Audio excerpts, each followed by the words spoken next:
Hello everyone. आज हम इस वीडियो में वैसे स्टूडेंट जो खासकर जामिया इस्लाम में जो भी स्टूडेंट इस बार एंट्रेंस एग्ज़ाम दिए हैं, आपको पता ही है कल जामिया के लगभग 17 कोर्स का रिजल्ट आया है और आने वाले टाइम में बहुत जल्द बाकी कोर्स के रिजल्ट्स भी आ जाएंगे। लेकिन इस वीडियो में हम अब बात करने वाले हैं जो भी स्टूडेंट इस बार एडमिशन लेंगे उनके डॉक्यूमेंट क्या लगेंगे, पहला एडमिशन प्रोसेस किस टाइप से होगा जामिया में, उसके बारे में डिटेल में डिस्कस करेंगे।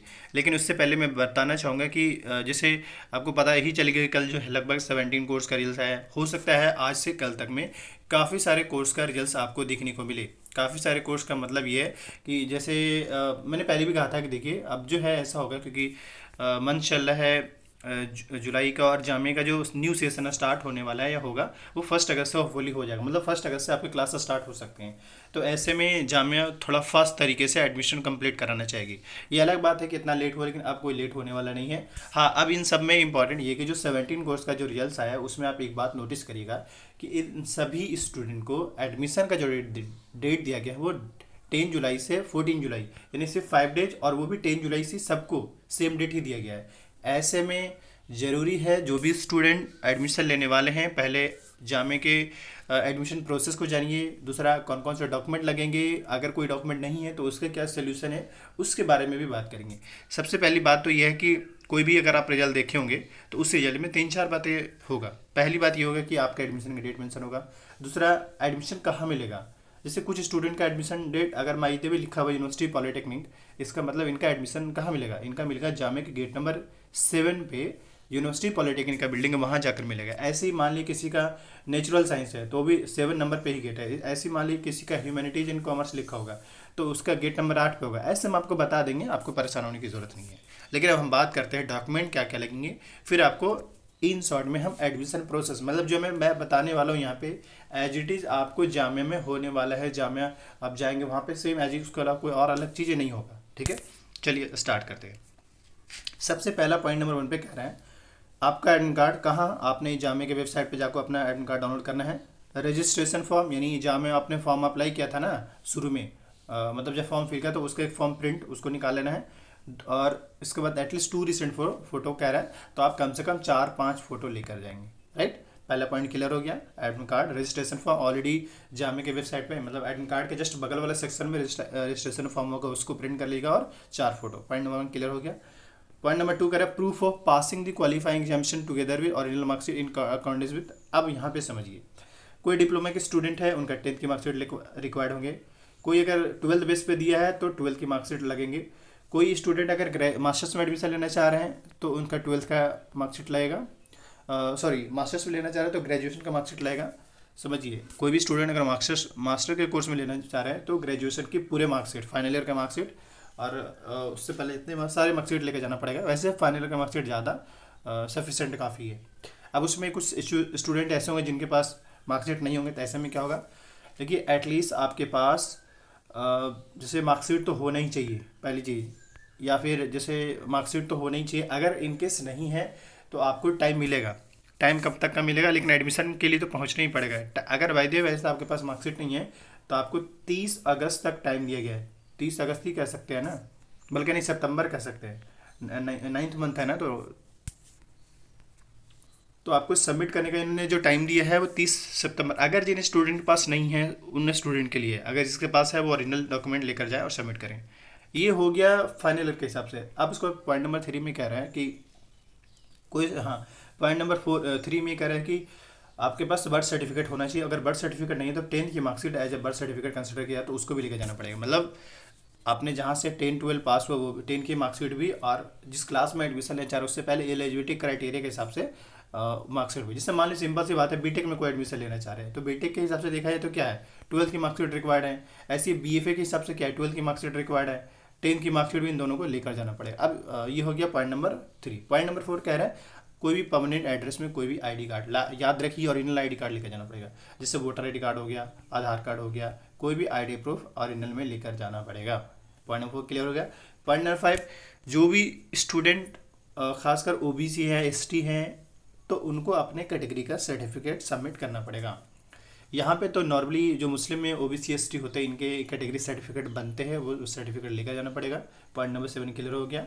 पॉइंट नंबर 6, अगर कोई स्टूडेंट पीडब्ल्यूडी कैटेगरी के अंदर आते हैं तो उनको अपने कैटेगरी का सर्टिफिकेट लेकर जाना पड़ेगा, सबमिट करना पड़ेगा एडमिशन के टाइम में। पॉइंट नंबर 7, अगर कोई स्टूडेंट कश्मीरी माइग्रेंट है, उनको माइग्रेंट होने का सर्टिफिकेट लेकर जाना पड़ेगा। अब जरूरी थोड़ा कि सारे बच्चे माइग्रेंट हो, बहुत सारे बच्चे माइग्रेंट नहीं हो तो अपने माइग्रेंट होने का थोड़े सर्टिफिकेट लेकर जाएंगे। जो माइग्रेंट है उनको लेकर जाना पड़ेगा। ये नहीं कि सभी स्टूडेंट को पीडब्ल्यूडी भी लेके जाना है, ओबीसी भी लेके जाना है, और ये मतलब फालतू की बातें ध्यान मत दीजिएगा, सिलेक्टिव बातों पर ध्यान दीजिएगा। अब आते हैं आगे। फिर पॉइंट नंबर 8 पे क्या कह रहा है कि जो भी जम्मू कश्मीर के स्टूडेंट हैं उनको स्टेट डोमिसाइल सर्टिफिकेट लेकर जाना पड़ेगा, जो जम्मू कश्मीर के स्टूडेंट हैं। इसके बाद 9 नंबर पे कैरेक्टर सर्टिफिकेट आपसे मांगा जा रहा है। अब कैरेक्टर सर्टिफिकेट जहाँ से आपने लास्ट क्लास कंप्लीट किया है, चाहे वो 10th किया हो या 12th किया हो या ग्रेजुएशन किया हो, वहाँ का कैरेक्टर सर्टिफिकेट, ठीक है। हाँ, माइग्रेशन सर्टिफिकेट है वो भी लेकर जा सकते हैं। अच्छा, नॉर्मल मैं बता दूँ, जो 10th पास होते हैं उनको टीसी मिलता है, लेकिन जो 12th पास होते हैं, जो ग्रेजुएशन पास होते हैं, उनको माइग्रेशन सर्टिफिकेट मिलता है। TC is equal to migration, 12th हो जाता है, 10th हम उसको टीसी बोलते हैं, याद रहेगा, ट्रांसफ़र सर्टिफिकेट। तो माइग्रेशन सर्टिफिकेट उसको भी लेकर जाएंगे, अगर है तो, नहीं है तो हो सकता है मैं भी मांगे, लेकिन लेके जाइएगा। पॉइंट नंबर 10 पे कह रहे हैं एमबीबीएस डॉक्टर का या गवर्नमेंट हॉस्पिटल से आपका एमबीबीएस डॉक्टर या गवर्नमेंट हॉस्पिटल से आपका ब्लड ग्रुप मांगा जा रहा है कि ब्लड ग्रुप कैसे है, क्या है, आप बना कर लेके जाएंगे। इसके अलावा ये कह रहा है कि अब आते हैं पॉइंट नंबर 11 पे। इस पे कह रहा है कि मान ली कोई ब्रांच आपको मिलता है, और अगर ऐसे केसेस में अपग्रेडिंग का सीन है, जैसे अपग्रेडिंग का सीन ये है कि अब मान ली कुछ कुछ ब्रांच ऐसे है, जैसे कोई इंजीनियरिंग में एडमिशन लिए, तो इंजीनियरिंग में क्या है कि अलग अलग ब्रांचेज है, सिविल, मैकेनिकल, इलेक्ट्रिकल, इलेक्ट्रॉनिक्स। अब मान ली किसी को इलेक्ट्रॉनिक्स मिल गया, तो उस केस मिला और वो चाहते हैं कि सिविल मिले, ऐसे केसेस में एडमिशन के टाइम में एक फॉर्म मिलेगा, उसमें फिल करना होगा कि I want to upgrade my branch. इसका मतलब आप इलेक्ट्रॉनिक्स से ऊपर के ब्रांच लेना चाहते हैं, और याद रखें वो जो ब्रांच मिलेगा प्रीफरेंस ऑर्डर के हिसाब से, जो अपने फॉर्म में प्रीफरेंस ऑर्डर डालना है उस हिसाब से मिलेगा।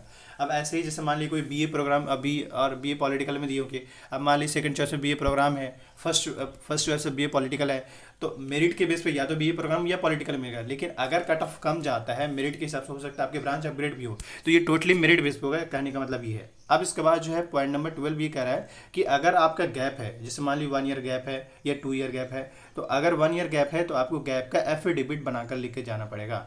एक सवाल हो गया, सर एफिडेविट हम अपने घर से बनवा ले या दिल्ली में बनाए? अगर आप घर से बनवा लेते हैं वो भी अच्छा है, नहीं तो आप बेहतर होगा आप दिल्ली में भी बनवा सकते हैं। मैं एफिडेविट कहाँ बनाए इसके बारे में भी बता दूंगा आपका, बिल्कुल भी पर्सन बहुत आसान है। मतलब लाइक ऐसा लगता है कि जामिया के पास में जो एफिडेविट बनाते हैं, जामिया के पास में उखला हेड है, वहाँ पे एफिडेविट बनाया जाता है। आप वहाँ बहुत आसान तरीके से बना सकते हैं, मुश्किल से 10 मिनट में आपको एफिडेविट बना कर दे देगा। चलिए आगे बात करते हैं। अब इसके बाद ये कह रहा है कि अगर कोई, हाँ यही जैसे अब मैंने बोला था ना कि हाँ अगर डॉक्यूमेंट नहीं है आपके पास तो उस केस में क्या होगा, तो उस केस में यही होगा कि भैया आपको टाइम मिल रहा है 30 सितंबर का, तब तक के लिए आपको मार्कशीट, जो ओरिजिनल मार्कशीट है वो सबमिट करना ही पड़ेगा। हाँ, उस टाइम के लिए ऐसा हो सकता है कि आपसे वो कहा जाए कि एक एफिडेविट ला के दे दीजिए कि हाँ भैया हम इतने दिनों में मार्कशीट सबमिट कर देंगे, वरना एक नॉर्मल एसी के हिसाब से जामिया ऐसा हो सकता है कि नहीं ठीक है आप विदिन अ वीक ये एक एप्लीकेशन लिख के देने को कहेगा, एप्लीकेशन लिख के दे दीजिए और इतने दिन में सब, वो डिपेंड करेगा वहाँ पे। अभी पहले से आपको घबराना नहीं, लेकिन हाँ याद रखें आपके पास जैसे कि मार्कशीट होना ही चाहिए या वैसा डॉक्यूमेंट आपके पास होना ही चाहिए। अब आते हैं पॉइंट नंबर 15 पे, कह रहा है कि फीस स्लिप के बारे में। अब ये 15 जो नंबर है हम लास्ट में समझाएंगे। 16 नंबर का है provisionally selected candidate who fail to take admission within the stipulated period mention. इसका मतलब ये देखिए, इस बार पहले ही मेंशन कर दिया है, मतलब कि जो स्टूडेंट को एडमिशन का डेट मिला है उस डेट में अगर बच्चा वो एडमिशन नहीं लेता है, ऐसे केस में दोबारा उनको मौका नहीं दिया जाएगा, उनको एज ए एब्सेंट और उनका एडमिशन कैंसिल माना जाएगा। मैं फिर से कह रहा हूँ, मतलब आपको टाइम मिलेगा हाँ भाई 10 से 14 मई के 10 से 14 जुलाई के बीच में आपको एडमिशन है। अगर उस डेट में एडमिशन नहीं लेते हैं तो आपको दोबारा से मौका नहीं मिलेगा कि हाँ चाहिए रिक्वेस्ट करिए, ऐसा कुछ नहीं होने वाला है। लास्ट ईयर ऐसा ही हुआ था कि किसी बच्चों को एडमिशन नहीं दिया गया था। अब हम बात करते हैं फाइनली, अच्छा ये मैं बता रहा हूँ बेसिकली सिर्फ डिप्लोमा का नहीं बता रहा हूँ, सारे कोर्स वाले को बता रहा हूँ, थोड़ा रिलेट करिएगा तो समझ में, नहीं रिलेट करिए तो नहीं समझ में आएगा, सिंपल सी बात है। चलिए अब हम बात करते हैं कि एडमिशन प्रोसेस किस तरीके से होगा। पहली बात तो ये है कि ये सारा डॉक्यूमेंट ओरिजिनल के साथ साथ पीडीएफ लेकर जाएंगे, कहाँ, जो जहाँ आपको रिजल्ट्स में बताया गया है। जैसे डिप्लोमा वाले स्टूडेंट को यूनिवर्सिटी पॉलिटेक्निक बताया गया है, ऐसे एक एग्जाम्पल और ले लेते हैं थोड़ा सा ताकि आपको कॉन्सेप्ट क्लियर हो।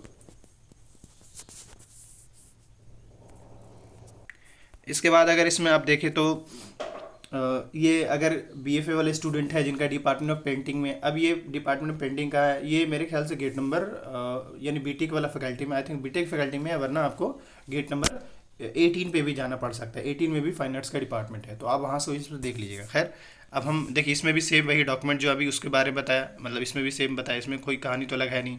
चलिए अब हम फाइनली बात करते हैं आगे नेक्स्ट। सबसे पहली बात तो ये है कि पहली चीज़ समझ लीजिए क्या है। आप जो भी स्टूडेंट सेलेक्ट हुए हैं, इन सारे स्टूडेंट को जाना कहाँ पड़ेगा, जामिया जाना पड़ेगा, और सेलेक्टेड कैंडिडेट को सिर्फ, बाकी ये सारे डॉक्यूमेंट और इनके साथ साथ जीरोक्स लेकर जाएंगे। फिर आगे क्या होगा, जैसे ही पहुँचेंगे, मान लीजिए डिपार्टमेंट बिल्डिंग पहुँच गए, ये पॉलिटेक्निक वाले स्टूडेंट पॉलिटेक्निक पहुँच गए, पहुँचते ही वहाँ पे आपको एक फॉर्म दिया जाएगा। वो फॉर्म लगभग 3 से 4 पेज का होगा, 3 से 4 पेज का होगा। अब उसमें करना क्या होगा, उस फॉर्म, उस पेज में, यानी जो 3 से 4 पेज का जो फॉर्म मिलेगा जामिया की ओर से, उसको फिल करना होगा। वो समझिए एडमिशन फॉर्म हो गया, मतलब जामिया में एडमिशन लेने का वो एडमिशन फॉर्म मिलेगा, 10 मिनट में आराम से फिल कर सकते। उसमें क्या क्या फिल करना होगा, उसमें बेसिकली आपका नाम, आपका एड्रेस, ये सारी चीज़, कौन कौन से डॉक्यूमेंट आप सबमिट कर रहे हो, और इसके अलावा कुछ कुछ ये रिपीटेबल होता है डॉक्यूमेंट को लेकर, आपका नेम, फादर्स नेम, आपका एड्रेस, ये सारी चीज़, ज़्यादा कुछ नहीं, परसेंटेज 10-12 का मार्कशीट का रिजल्ट के बारे में, और बाकी जो है से जो आपको ब्रांच मिला है उसके बारे में। और एक चीज़ है कि आपका ब्रांच अगर अपग्रेड करना चाहते हैं, उसमें लिखा होता है कि अगर आप अपना ब्रांच चेंज करना चाहते तो वहाँ पे लिखा होगा I want to upgrade my branch. But ये हर कोर्स में नहीं होता है। जैसे मान लीजिए बी पॉलिटिकल में हो सकता है, बी कॉम में हो सकता है, डिप्लोमा में हो सकता है, बीटेक में हो सकता है, और वैसे कोर्स जिसमें 2 से 3 कोर्स का एक ही एग्जाम हो। ये नहीं कि हाँ, मतलब जैसे बीएफए का सेपरेट पेपर हुआ था, बीएफए में थोड़ी ना अपग्रेड होगा, सिंपल सी बात है। तो ये उसका ऊपर लिखा, उसके बाद आपको सारा मतलब फिल कर लेने के बाद सारे डॉक्यूमेंट लगाकर फोटोकॉपी विद जीरोक्स, आप फोटोकॉपी किसके करा सकते हैं, आईडी कार्ड का, 10-12 के मार्कशीट का, कैरेक्टर का, इसके अलावा एफिडेविट के बारे में हम बात करेंगे। ये सारा लेने के बाद आपको जो टीचर जो देंगे वहाँ पे उनको देंगे सारे डॉक्यूमेंट। उसके बाद वो आपके सारे डॉक्यूमेंट वेरीफाई करेंगे। वेरीफाई करते ही वो फाइनली कुछ देर बाद फिर कहेगा, मतलब वहाँ पे दो प्रोसेस होता है, एक टीचर वेरीफाई करेगा, अगेन दूसरा टीचर वेरीफाई करेगा, या हो सकता है एक ही टीचर वेरीफाई कर दे। वेरीफाई होते ही आपको एक फीस स्लिप दिया जाएगा। ये वही फीस स्लिप है जिसके बारे में पॉइंट नंबर 14 में बात किया गया है। तो एक A4 साइज का फीस स्लिप मिलेगा। ये फीस स्लिप लेकर कहाँ जाएंगे, जामिया के पास में 2 बैंक है। इस फीस स्लिप में आपका पेमेंट मेंशन है कि कितना पेमेंट करना है, हालांकि प्रोस्पेक्टस में जामिया का मेंशन है कि किस स्टूडेंट कितना पेमेंट करना है। ये 4 पार्ट में रहेगा, ये फीस स्लिप बेसिकली 4 पार्ट में रहेगा, A4 साइज का रहेगा लेकिन 4 पार्ट में। बैंक वाले के पास जाएंगे, कहाँ बैंक है, जामिया के पास में 2 बैंक है, Indian bank, bank of India. Indian bank में जाइएगा ज़्यादा सूटेबल मुझे लगता है। वहाँ जाने के बाद जैसे ही उनको स्लिप देंगे, वैसे ही कि बैंक के अंदर जाती है, सीढ़ी है, और सीढ़ी पे चढ़ने के बाद फर्स्ट फ्लोर पे पेमेंट होता है। उस बैंक में जो मैनेजर होगा या बैठा रहेगा काउंटर पे, उसको दीजिएगा। उसके बाद देते ही ये क्या करेंगे, आपसे पेमेंट मांगे, और पेमेंट करने के बाद ये हाफ पार्ट जो वो खुद रख लेंगे। समझिए, हाफ पार्ट वो खुद रख लेंगे, लेकिन साइन करने के बाद इस पर भी सब पे साइन करेंगे, और हाफ पार्ट वो खुद रख लेंगे। इसके बाद बोलेंगे चाहिए पेमेंट करने के बाद। अब इसके बाद ये जो पार्ट है आपका बच जाएगा। इसमें से एक पार्ट जो है जहाँ आपने एडमिशन लिया वहाँ सबमिट करेंगे, और एक पार्ट अपने पास खुद रख लेंगे। इस तरीके से आपका जामिया में एडमिशन हो जाएगा। ठीक है, एक पार्ट खुद रखना, एक पार्ट एडमिशन जहाँ पे लिए थे, जैसे मान लीजिए यूनिवर्सिटी पॉलिटेक्निक में, तो वहाँ जाकर जमा कर दिए। तो ये टोटली जामिया का एडमिशन प्रोसेस हुआ है, और इसके अलावा कोई और कुछ नहीं। हाँ, अब थोड़ा सा मैं बात करने वाला हूँ रिजर्वेशन को लेकर। देखिए, जामिया में मुस्लिम का रिजर्वेशन है, मुस्लिम वुमेन का रिजर्वेशन है। तो मुस्लिम जो कैटेगरी अडॉप्ट किए हैं या ऑप्ट किए हैं जो भी स्टूडेंट, उनको मुस्लिम होने का एफिडेविट बनाना पड़ेगा। मुस्लिम वुमेन अगर किसी ने अडॉप्ट करी है, तो मुस्लिम वुमेन ऑप्ट करिए तो उसको मुस्लिम वुमेन होने का एफिडेविट बनाना पड़ेगा। तो इस तरीके से देखा जाए। अच्छा, ये हो गया। इसके अलावा 2 और एफिडेविट रैगिंग का, मैंने पॉइंट नंबर 12 छोड़ दिया था। पॉइंट नंबर 12 में क्या, रैगिंग आप रैगिंग में इंडल्ज नहीं होंगे या रैगिंग वगैरह नहीं करेंगे, उसका एफिडेविट देना पड़ेगा। उसमें 2 बनता है, एक पेरेंट के बिहाफ में, एक स्टूडेंट के बिहाफ में। तो देखा जाए तो एक स्टूडेंट के पास कितने एफिडेविट हुए, अगर गैप है तो गैप का एफिडेविट, अगर और गैप का एफिडेविट है तो ये ऑप्शनल है, अगर है तो ठीक है, नहीं तो इसमें ज़रूरत नहीं है। लेकिन रैगिंग का ज़रूरत है, रैगिंग का 2 देना पड़ेगा। और ऐसे ही अगर मान लीजिए कि आप मुस्लिम से बिलोंग करते हैं तो उसका 1 देना पड़ेगा। तो टोटल देखा जाए तो 4 हो रहा है, वरना 3 हो सकता है। 3 तो हो, अगर मुस्लिम से है तो 3 हो जाएगा। इस तरीके से मुस्लिम वुमेन है, उन लोग का भी देना पड़ेगा। या इतना तो समझ में आ रहा होगा कि मुस्लिम वुमेन को एफिडेविट दोनों देना पड़ेगा। अब सवाल है कि सारे एफिडेविट कहाँ से बनवाएंगे। तो ये जामिया के पास में उखला हेड है, और आई थिंक शॉप का नाम है आफ्ताब रियल डॉक्यूमेंटेशन, वहाँ जाकर करा लीजिएगा। अब हम यहाँ पे थोड़ा सा एक आइडिया दे रहे हैं। देखिए, जो भी स्टूडेंट जिनका भी सिलेक्शन हुआ है, सिंपल सी बात है, अपने डॉक्यूमेंट के साथ पहुँचे और पहुंचने के साथ साथ अब देखिए 10 मई से 15 मई के बीच में है ना, तो आप 10 मई को ही पहुंचिए। 10 से 11 मई को पहुंचे, सॉरी मई बोल रहे हैं, 10 जुलाई से 15 जुलाई का डेट दिया गया ना, तो 10 जुलाई या 11 जुलाई को ही पहुंच जाइए, ताकि मान ली अगर कोई इशू हो तो आप वहाँ पे करेक्ट कर सके, या खुद से वो मतलब जो भी चीज़ें मांगा जाए आपके पास टाइम अगर हो तो आप ले सकें, क्योंकि आपको पता है कि मतलब आपको दोबारा मौका नहीं मिलेगा, बात साफ है, दोबारा आपको टाइम नहीं दिया जाएगा एडमिशन के लिए कि हाँ एडमिशन डे छूट गया है अब बाद में मिले, नहीं। इसलिए आपको अगर 10 से 14 मई के बीच में हो रहा है तो 10 मई को ही पहुँच जाइए, 11 मई को ही पहुँच जाइए और एडमिशन ले लीजिए। बाकी जो मैंने प्रोसेस समझाया है ऐसे ही सबके साथ होने वाला होगा, चाहे वो डिप्लोमा के स्टूडेंट हो, यूजी के अंदर जितने भी कोर्स है उनका, पीजी के अंदर जितने भी कोर्स, सारे स्टूडेंट का ये समझिए काउंसलिंग प्रोसेस है और कुछ नहीं है। बाकी इससे रिलेटेड कोई भी क्वेरी या डाउट होता है आप कमेंट कीजिए। कोई भी ऐसे पॉइंट नहीं समझ में, मान ली अगर कोई डॉक्यूमेंट नहीं है तो भी आप पहुंचिए, ये नहीं कि डॉक्यूमेंट नहीं तो नहीं गए, ऐसा नहीं। जो डॉक्यूमेंट नहीं है लेकिन बाकी जो डॉक्यूमेंट होगा ना, जैसे कि मान ली आपके पास फ़ोटो तो होगा, आपके पास आईडी कार्ड तो होगा, अपना परमानेंट आईडी होगा वो, और इसके अलावा आप एफिडेविट वगैरह बनवा के लेके जा सकते हैं, ये सब लेके पहुंचिए।